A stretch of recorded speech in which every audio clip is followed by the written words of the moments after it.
الحمد لله نحمده ونستعينه ونستغفره ونعوذ بالله من شرور أنفسنا ومن سيئات أعمالنا من يهده الله فلا مضل له ومن يضلل فلا هادي له وأشهد أن لا إله إلا الله وحده لا شريك له وأشهد أن محمدا عبده ورسوله أما بعد فإن خير الحديث كتاب الله وخير الهدي هدي محمد صلى الله عليه وسلم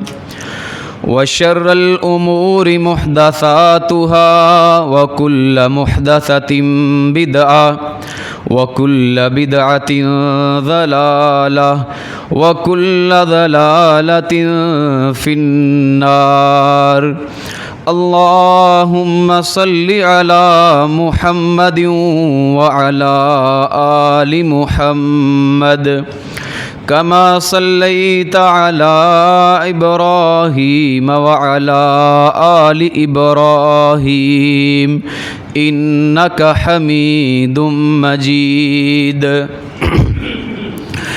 اللهم بارك على محمد وعلى آل محمد كما باركت على إبراهيم وعلى آل إبراهيم إنك حميد مجيد أعوذ بالله من الشيطان الرجيم يا أيها الذين آمنوا اتقوا الله حق تقاته ولا تموتن إلا وأنتم مسلمون يا أيها الناس اتقوا ربكم الذي خلقكم من نفس واحدة وخلق منها زوجها وبث منهما رجالا كثيرا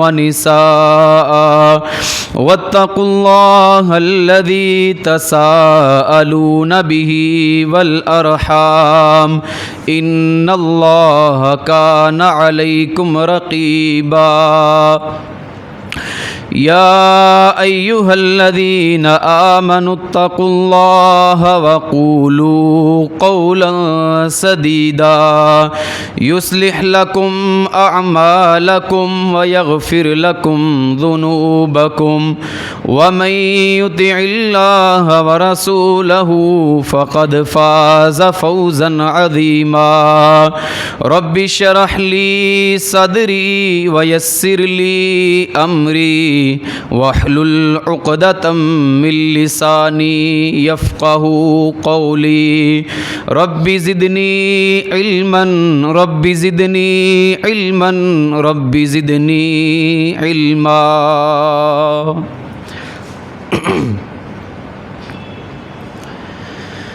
ہر قسم کی حمد و ثنا اللہ خالق کل مالک الملک کے لیے ہے، جو ساری کائنات کا داتا، حاجت روا، مشکل کشا ہے۔ درود و سلام امام الانبیاء حبیب کبریا جناب محمد الرسول اللہ صلی اللہ علیہ وسلم کی ذات مطہرہ کے لیے ہے۔ نہایت عزت کے لائق، قابل تکریم معزز سامعین، اللہ رب العالمین نے جب حضرت انسان کو اپنی عبادت کے لیے پیدا کیا تو پھر اس پر پہلا بڑا انعام یہ کیا کہ فقط عبادت کے لیے پیدا کرنے کے واسطے پھر اس کو تنہا نہیں چھوڑ دیا کہ اس کو پتہ ہی نہ ہو کہ میں نے عبادت کیسے کرنی ہے، میں نے اپنے اس زندگی کے مقصد کو کیسے پورا کرنا ہے، بلکہ انبیاء و رسل کا ایک سلسلہ چلا دیا کہ ہر امت کے اندر انبیاء و رسول آتے رہے، آ کر اپنی امتوں کو تبلیغ کرتے رہے، ان کو دین کے طریقے بتلاتے اور سکھلاتے رہے، ان کی ہر طرح سے رہنمائی کرتے رہے کہ تم نے اللہ کی عبادت کیسے کرنی ہے۔ یہ پہلا انعام تھا۔ پھر اللہ رب العالمین نے ایک دوسرا انعام کیا۔ بات صرف نبیوں تک نہیں چھوڑی، بلکہ آسمان سے آسمانی کتابوں کو بھی نازل کر دیا، وہ آسمانی کتابیں کہ جن کے اندر انسانوں کے لیے زندگی گزارنے کا ہر ایک کلیہ، اصول اور قانون اور ضابطہ اللہ رب العالمین نے کھول کر بیان کر دیا تھا۔ حضرت موسیٰ علیہ السلام کو اللہ تعالیٰ نے تورات دے دی، حضرت عیسیٰ علیہ السلام کے لیے انجیل کو نازل کیا، حضرت داؤد کے لیے زبور اتری، ابراہیم علیہ السلام کے لیے اللہ تعالیٰ نے آسمان سے صحیفے نازل کیے، اور نبی مکرم صلی اللہ علیہ وسلم کے سینہ اطہر پر قرآن کریم کو نازل کیا۔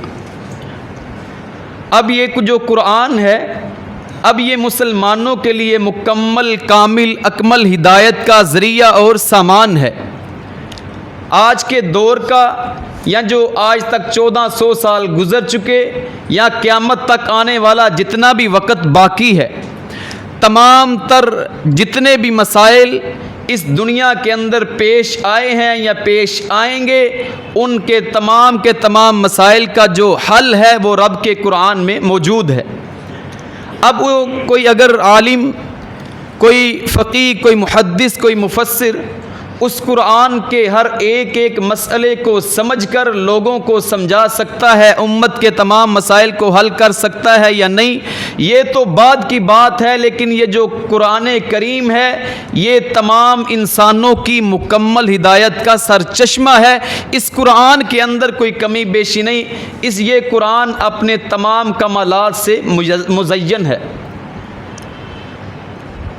آپ اس قرآن کی اگر شان اور عظمت کو دیکھنا اور سمجھنا چاہیں کہ یہ جو رب کا پاک کلام قرآن کریم ہے یہ کتنی مبارک کتاب ہے،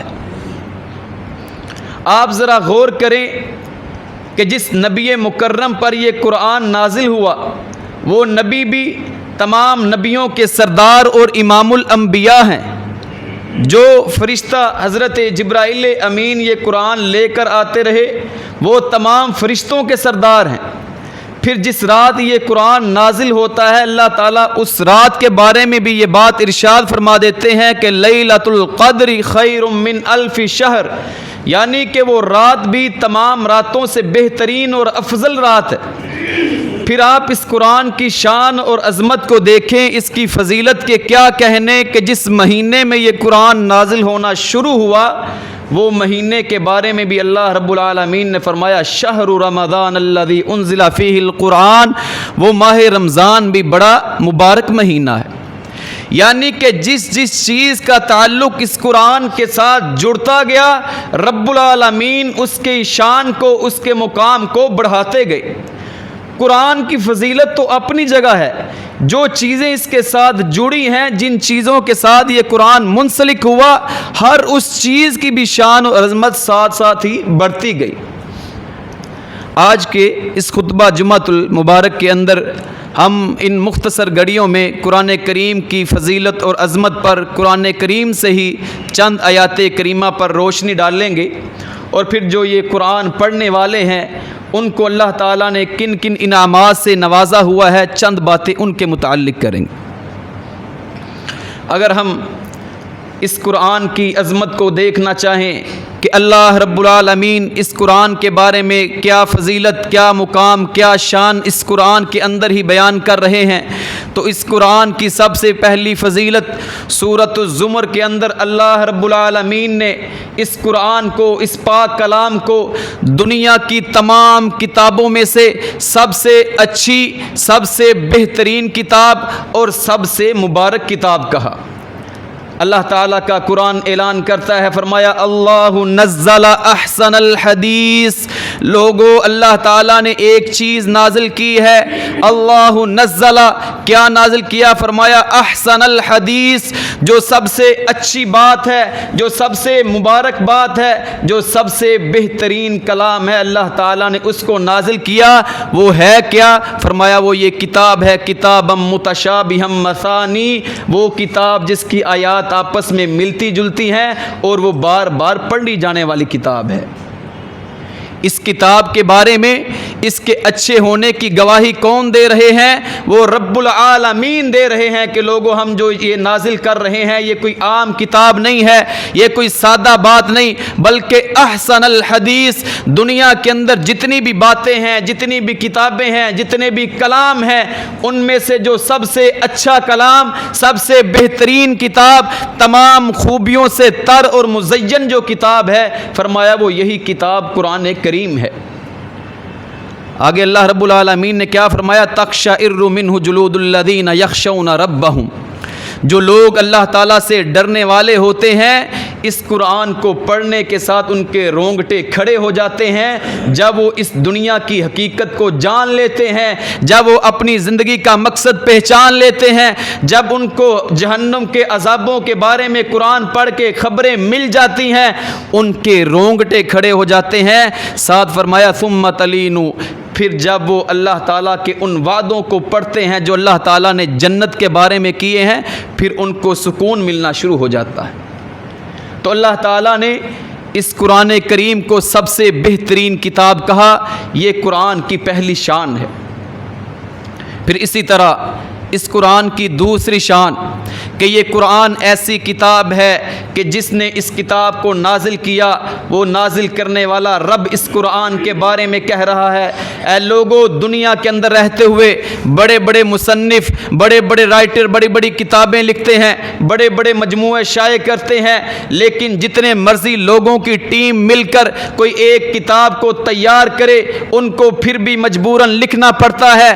شروع کے اندر ایک نوٹس کتاب کے شروع میں دینا پڑتا ہے کہ ہم نے حتی الامکان جتنی کوشش ہو سکتی تھی ہم نے کر دی کہ اس میں کوئی کمی بیشی نہ رہ جائے۔ لوگوں، ہم قرآن کو نازل کر رہے ہیں، ہم قرآن کو سارے کے سارے قرآن کو بعد میں بیان کریں گے، لیکن قرآن کی شان، قرآن کی عظمت کو ذرا سمجھو۔ یہ ایسی کتاب ہے، الف لام میم ذالک الکتاب لا ریب فیہ، فرمایا دنیا کی تمام طاقتیں مل جائیں، اس قرآن سے کوئی رد و بدل نکالنا چاہے، اس قرآن سے کوئی غلطی نکالنا چاہے، اس کے اندر کوئی تبدیلی کرنا چاہے، کسی شک کی کوئی گنجائش پیدا کرنا چاہے تو ایسا ممکن ہی نہیں ہے۔ ذالک الکتاب لا ریب فیہ، اس کتاب کے اندر کوئی شک نہیں، جو اللہ تعالیٰ نے کہہ دیا، ایک ایک حرف، ایک ایک لفظ، ایک ایک آیت، ایک ایک سورت وہ رب العالمین کی تصدیق شدہ ہے۔ اللہ تعالیٰ نے اس کے سچ ہونے کی گواہی دی ہوئی ہے۔ جو اللہ تعالیٰ نے اس قرآن میں بیان کر دیا، اب ان حقیقتوں کے اندر کوئی ذرا سی بھی شک کی گنجائش نہیں ہے۔ اور پھر اسی طرح اللہ رب العالمین سورہ حامیم سجدہ کے اندر اسی قرآن کی شان کے حوالے سے بیان کرتے ہوئے یہ بات بھی ارشاد فرماتے ہیں، فرمایا لا یأتیہ الباطل من بین یدیہ ولا من خلفہ تنزیل من حکیم حمید۔ لوگو، یہ پاک کلام، یہ قرآن ایسی کتاب ہے، لا یأتیہ الباطل من بین یدیہ ولا من خلفہ، ذرا سا بھی باطل نہ اس کے آگے سے آ سکتا ہے، نہ اس کے پیچھے سے آ سکتا ہے۔ اس بات کا مطلب اور معنی اور مفہوم کیا ہے؟ یعنی کہ اس قرآن کو قیامت کی دیواروں تک اس کے اندر کوئی ذرا سا بھی رد و بدل نہیں کر سکتا۔ کیوں؟ انا نحن نزلنا الذکر وانا لہ لحافظون، اس قرآن کو نازل بھی ہم نے کیا اور اس کی حفاظت کا ذمہ بھی ہم نے لیا ہے۔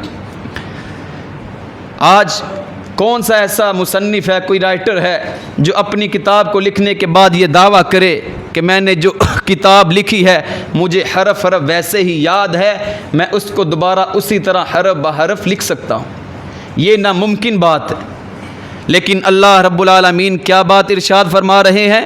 فرمایا یہ جو ہم نے قرآن نازل کیا ہے ہم قیامت کی دیواروں تک اس کے محافظ ہیں، خود اس کی حفاظت کریں گے۔ دنیا کفر کے لوگ جتنا مرضی زور لگا لیں، اپنی طاقتیں لگا لیں، لیکن اس قرآن کے اندر ذرا سی بھی کوئی تبدیلی، کوئی تحریف وہ نہیں کر سکتے۔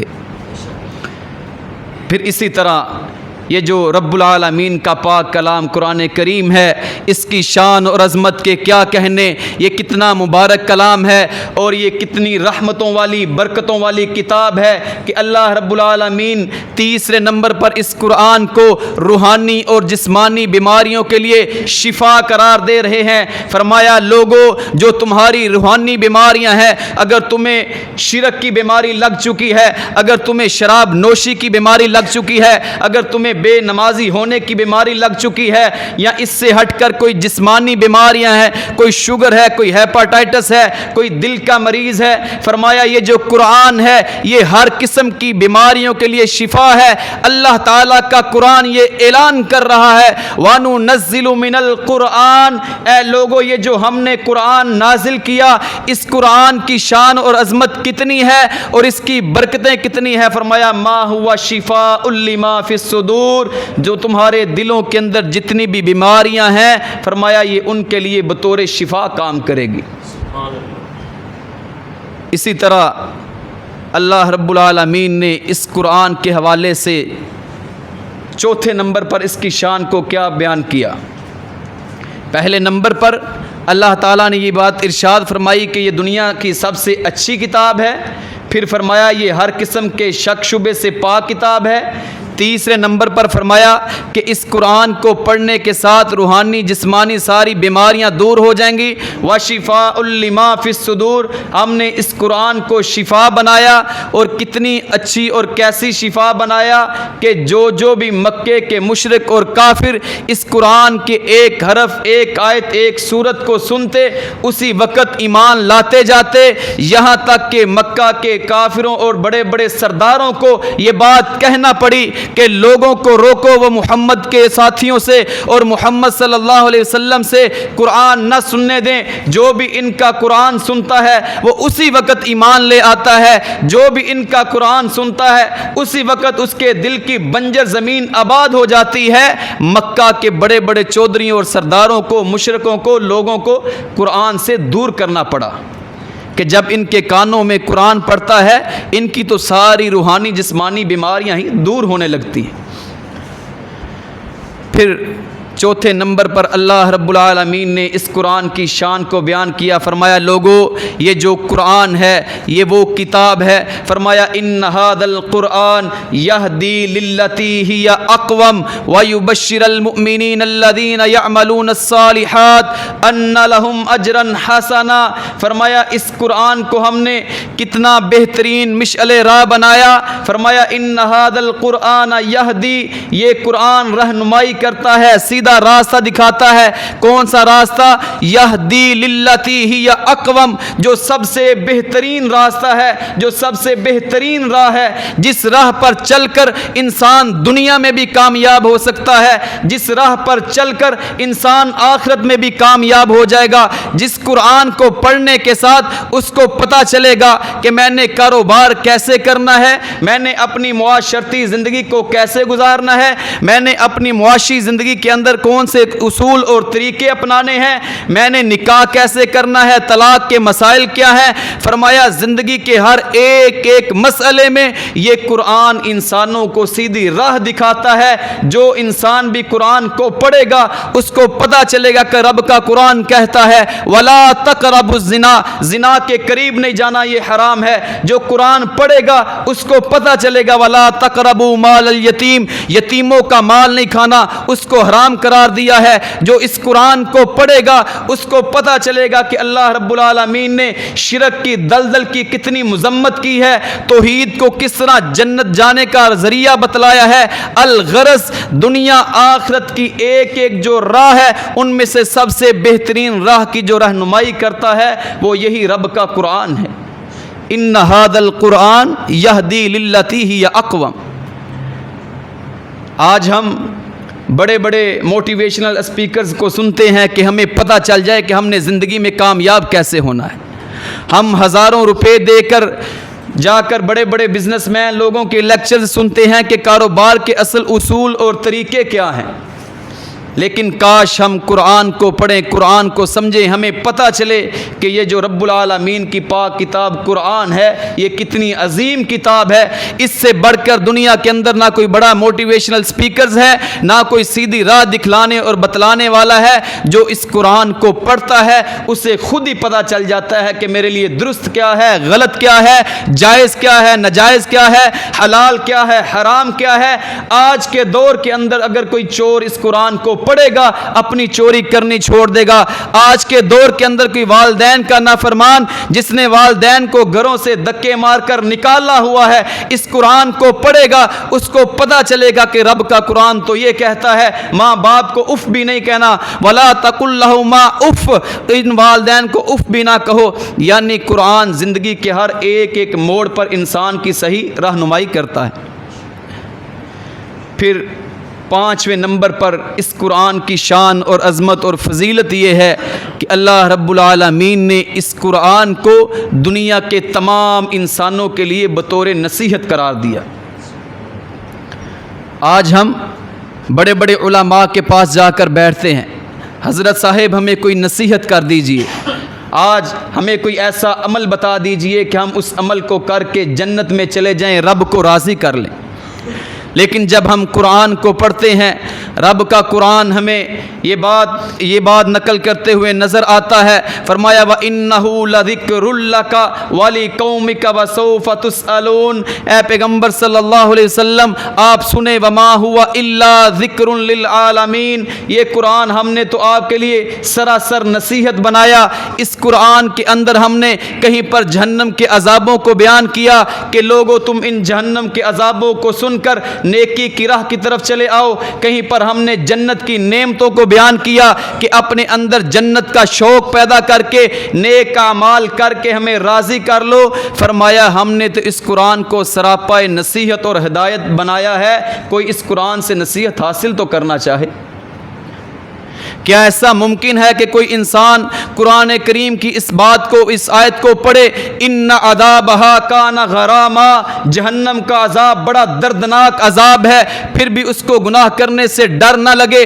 کیا ایسا ممکن ہے کہ کوئی انسان قیامت کے دن کے اس حالات کو پڑھے کہ اللہ رب العالمین قرآن میں یہ بات ارشاد فرما رہے ہیں, فرمایا فَيَوْمَئِذٍ لَّا يُعَذِّبُ عَذَابَهُ أَحَدٌ. قیامت کے دن اللہ نے ایسے عذاب دینے ہیں کہ اس جیسے عذاب آج تک نہ کبھی کسی نے دیے ہیں, نہ کسی کو وہ عذاب ملے ہیں. کیا ایسا ممکن ہے کہ اللہ رب العالمین اس قیامت کے دن کے بارے میں یہ بات ارشاد فرما رہے ہیں وَتَرَى النَّاسَ سُكَارَىٰ وَمَا هُمْ بِسُكَارَىٰ وَلَٰكِنَّ اللَّهَ عَذَابَ شَدِيدٌ. فرمایا اس قیامت کے دن آپ لوگوں کو دیکھیں گے کہ جیسے نشے کی حالت میں ہیں, لیکن وہ نشے کی حالت میں نہیں ہوں گے.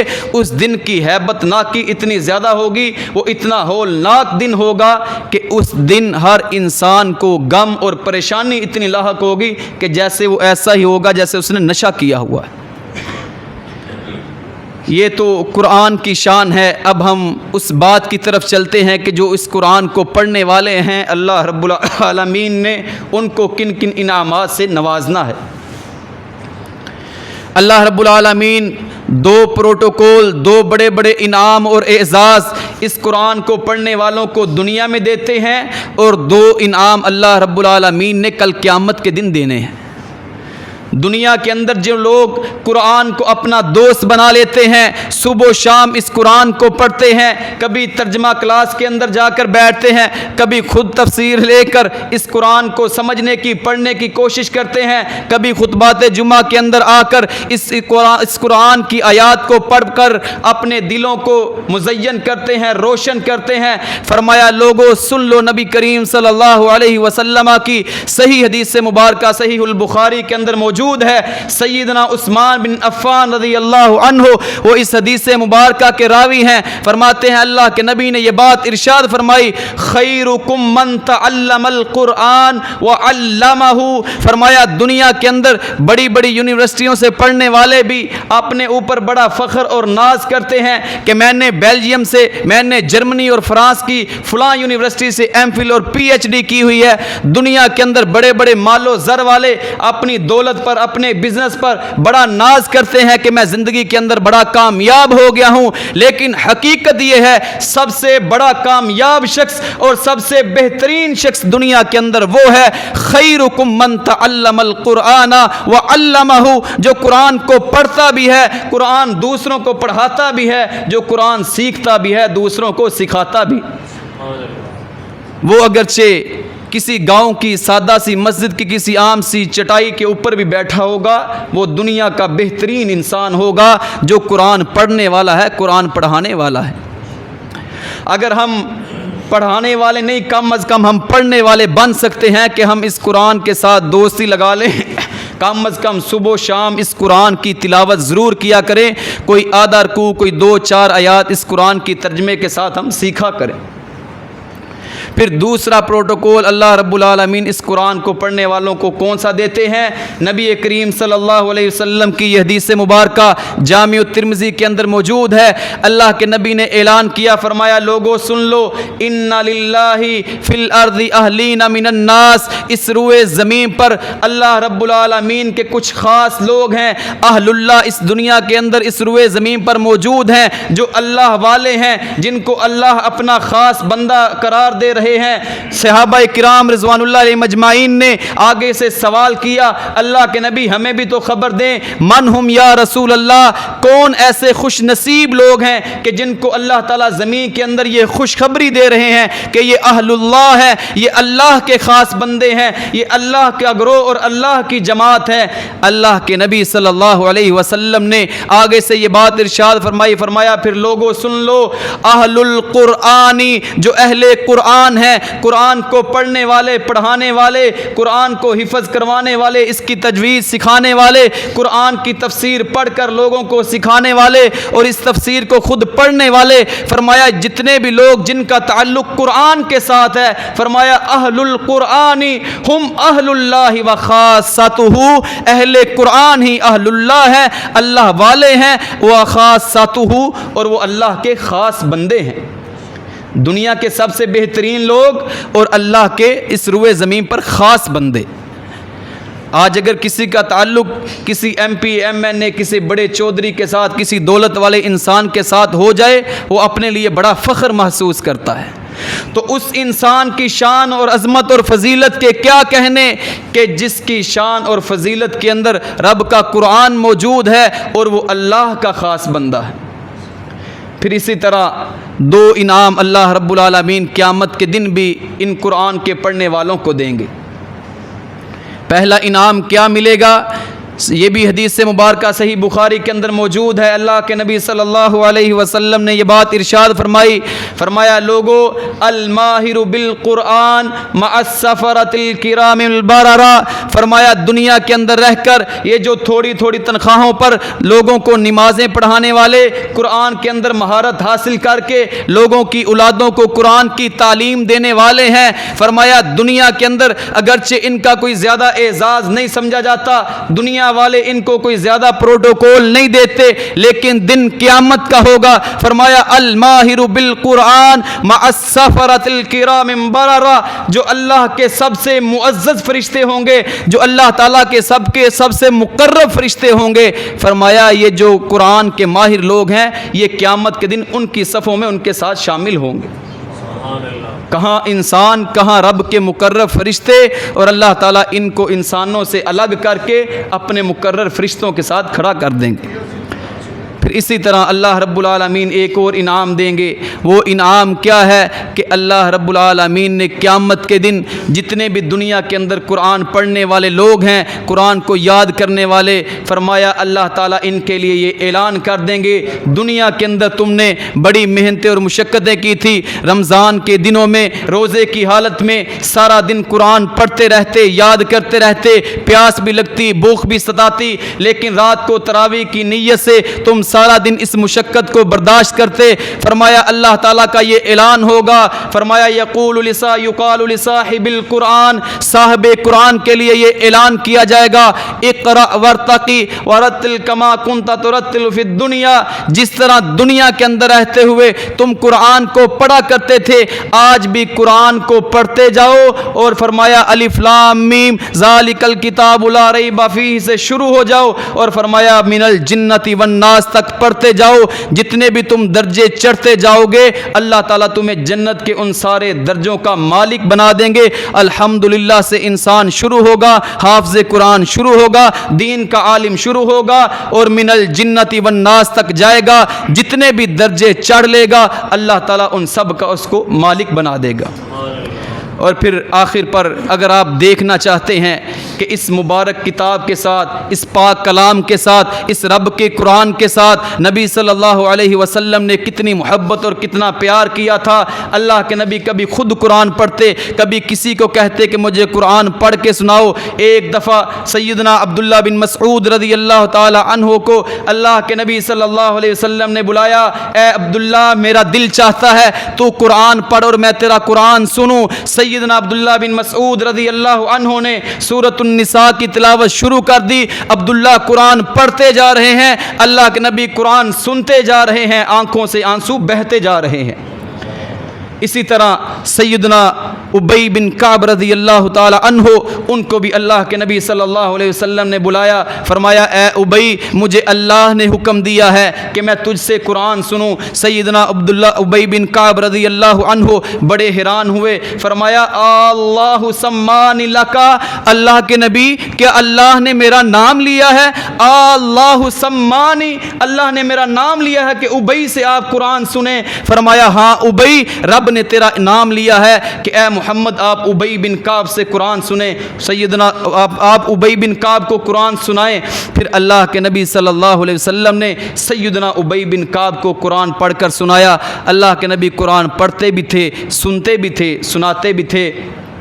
آج ہمیں غور کرنا چاہیے کہ اس قرآن کے ساتھ ہمارا کتنا تعلق ہے۔ ہم دنیا داری کی محنت مزدوری کے لیے، اپنے کام کاج بزنس کے لیے روز 8-10 گھنٹے نکالتے ہیں، اس قرآن کے لیے ہم کتنا وقت نکال رہے ہیں؟ یہ ایک سوال ہے جو میرے اور آپ کے ذمے ہے، ہمیں اس کا جواب خود ہی سے لینا ہوگا۔ اللہ رب العالمین صحیح معنوں میں قرآن و سنت کو سمجھ کر عمل کی توفیق عطا فرمائے۔ اقول قولی ھذا استغفر اللہ لی ولکم ولسائر المسلمین۔